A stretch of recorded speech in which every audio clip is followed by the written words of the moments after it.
My name is Roy Moore. I'm a retired United States Air Force pilot. I enlisted in the Air Force in 1949. Graduated from aviation cadets in 1954. Stationed in Bergstrom Air Force Base in Austin, Texas, and from there to Kadena Air Base in Okinawa. At Kadena Air Base in Okinawa, I transitioned into the F-100 Super Sabre jet fighter.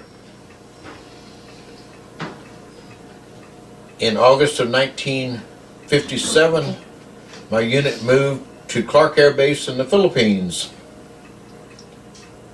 I was a young officer flying F-100s, and the squadron commander made me the squadron maintenance officer on a temporary basis.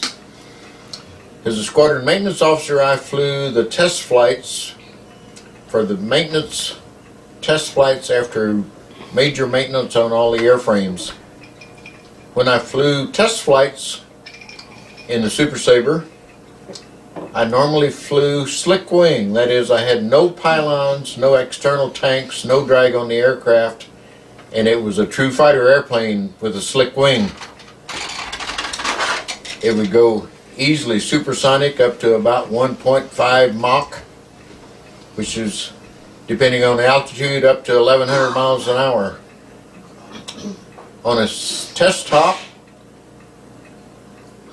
in the afternoon, around 3 o'clock in the afternoon, I was on a westerly heading over the northern Philippines when I saw another airframe or aircraft at my 1 o'clock, slightly higher than me.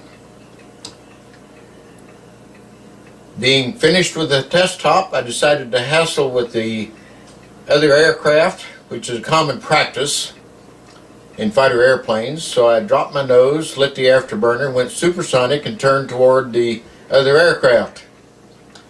Normally that aircraft would climb to gain altitude, to gain an advantage, but he did not.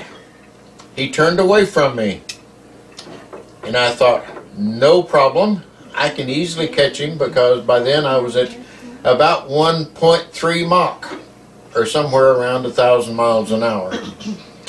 The aircraft that I attacked started to climb. By then he would have been on a northerly heading,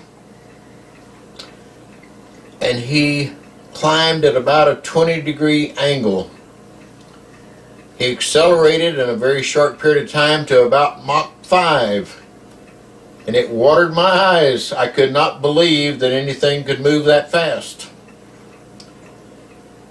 I squawked emergency on my IFF identifier. That's an attachment to the airplane, a transmitter that identifies whether you're a friendly aircraft or not. They immediately picked me up from the ground, saw me on radar, acknowledged my emergency squawk, and I told them that I had some kind of an aircraft at my 12 o'clock at a very high rate of speed. They said, we have you in sight on the screen, but we don't have anything at your 12 o'clock at any altitude. Whatever it was climbed at an unbelievable rate of speed until it was totally out of sight. I never saw an airframe, only a light, and I've been over that in my mind many, many times. It was not a reflection of a star. I followed the light through my front windscreen, which is also the gun sight, through the right quarter panel as I turned toward him, through the canopy, which is the third window out of the aircraft, until I picked him up again in my gun sight front panel as he started to climb.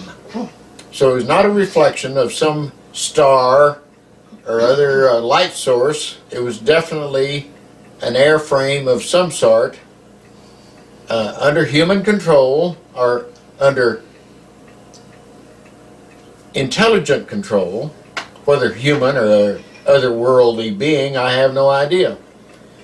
At the time, we had no aircraft in the inventory, and now 50 years later we still have no aircraft that will perform the way that airframe performed. We don't have anything that will fly now at Mach 5 in atmosphere from 30 to 50,000 feet. It would burn up. We have things that will travel faster than Mach 5, but only at very high altitudes or in outer space. I don't have an explanation for what I saw, except that I feel very confident that it was an aircraft or an airframe, a flying object from some other civilization outside the Earth. And that's my story, and that's the way I recall it, and I have not embellished or exaggerated or changed the facts in 50 years. That's the end of my story.